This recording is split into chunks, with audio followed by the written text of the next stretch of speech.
Hello எல்லாருக்கும் வணக்கம். இன்றைக்கி நம்ம எதை பற்றி பார்க்க போகிறோம்னா, இபிஎஸ் அப்படின்னு சொல்லுவாங்க பவர் ஸ்டீரிங்கில. இந்த இபிஎஸ் பவர் ஸ்டீரிங்னா என்னென்னு பார்த்தீங்கன்னா, electronic power steering or electric power ஸ்டீரிங்னு சொல்லுவாங்க. ஸோ இந்த electronic or electric power steering, இந்த எலக்ட்ரிக் பவர் ஸ்டீரிங்னா என்ன அப்படின்னு பார்த்தீங்கன்னா, ஒன்றும் இல்லைங்க. ஒரு மோட்டார், எலக்ட்ரிக் மோட்டாரை வச்சு இந்த பவர் ஸ்டீரிங்கை இயக்கிறதுக்கு தான் வந்துட்டு எலக்ட்ரானிக் பவர் ஸ்டீரிங்னு சொல்லுவாங்க. That's all. இதில் பிஎல்டிசி மோட்டார் யூஸ் பண்ணிப்பாங்க, டிசி மோட்டார். ஸோ இந்த பிஎல்டிசி மோட்டார் வந்துட்டு இந்த பவர் ஸ்டீரிங்க்கு நமக்கு ஸ்டீரிங்கை அதாவது ஸ்டீரிங் பாக்ஸை வந்துட்டு திருப்புறதுக்கு யூஸ் பண்ணப்படும். ஓகேங்களா? ஸ்டீரிங் மீன்ஸ் ஸ்டீரிங் காலத்துலேருந்து ஸ்டீரிங் பாக்ஸுக்கான போகிற ஷாஃப்ட்லேருந்து திருப்புறதுக்கு இந்த பவரை யூஸ் பண்ணி திருப்போம். So okay.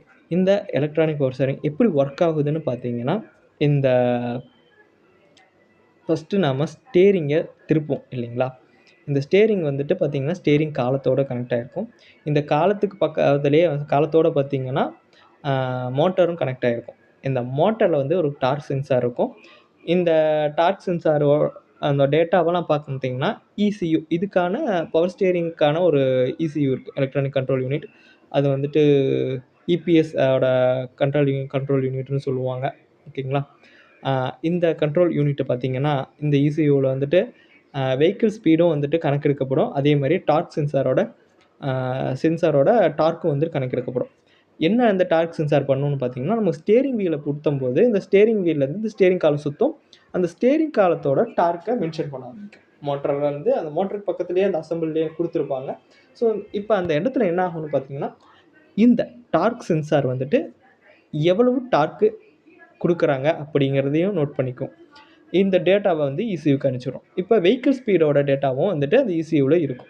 ஸோ இந்த ஸ்பீடு, அதாவது நாம் இப்போ கம்மியாக போயிட்டுருக்கோம் ஸ்பீடில் அப்படின்னா, ஸ்டீரிங் நமக்கு ரொம்ப ரிலையபிளாக ரொம்ப ஸ்மூத்தாக இருக்கணும். அதே மாதிரி நம்ம ரொம்ப வேகமாக போயிட்டுருக்கோம் அப்படின்னா, ஸ்டீரிங் ரொம்ப ஸ்மூத்தாக இருக்கக்கூடாது. அதுக்கேற்ற மாதிரி கொஞ்சம் டைட்டாக இருக்கணும், ஹார்டாக அப்படி இருக்கும். ஓகேங்களா? இந்த விஷயத்தை பேலன்ஸ் பண்ணி பண்ணுறது பார்த்திங்கன்னா இந்த இசியூ தான். ஓகேங்களா?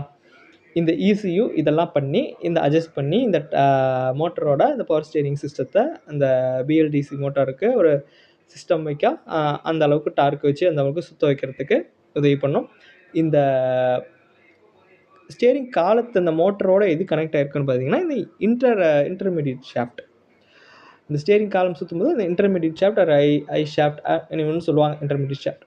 இந்த இன்டர்மீடியட் ஷாஃப்ட் பார்த்தீங்கன்னா, இந்த ஸ்டீரிங் காலத்துலேருந்து ஸ்டீரிங் பாக்ஸுக்கு அந்த பினியான் கூட போய் கனெக்ட் ஆகும். பினியான் ராட் கூட அந்த ஷாஃப்ட் கூட போய் கனெக்ட் ஆகும். அந்த ஷாஃப்ட் பார்த்திங்கன்னா ரேக் கூட போய் கனெக்ட் ஆகும். அப்படி ரேக்குன்னா